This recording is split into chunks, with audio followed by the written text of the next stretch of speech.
రవీంద్ర గారికి అలాగే వేదిక నిర్మించిన పెద్దలందరికీ నా నమస్కారాలు.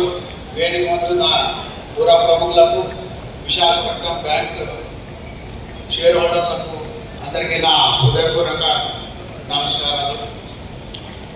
నేను 5 అడుగులు, ఈ మీడియం మాత్రం 5.5 అడుగులు ఉన్నట్లు ఉంది. కనపడుతున్నాను నేను.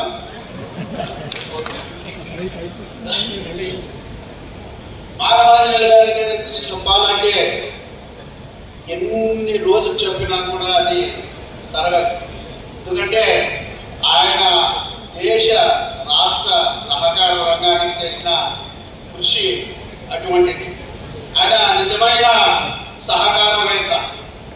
ఎందుకంటున్నానంటే సహకార సూత్రము ఒకరి కోసం అందరూ, అందరి కోసము ఒకరనే ఆ కాన్సెప్ట్ నుండి పుట్టింది. దానికి నిజమైన నిదర్శనము మానవాజనేయులు గారు.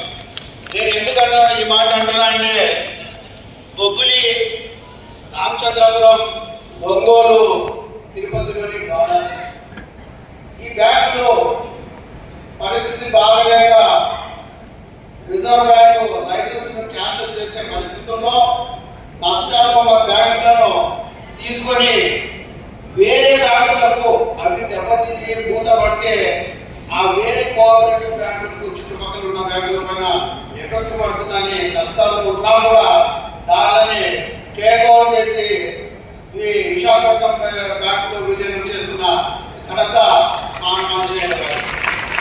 ఇదే నిజమైన సహకార స్ఫూర్తి.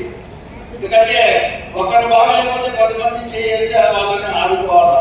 అందరి కోసం ఒకరనే ఉద్దేశంతో ఏదైతే కాన్సెప్ట్ ఉందో ఆ కాన్సెప్ట్ కి సరిపడ వ్యక్తి ఆయన. తర్వాత ఈ రోజున లాస్ట్ దినం వరకు పదవి కోసము పాటుపడే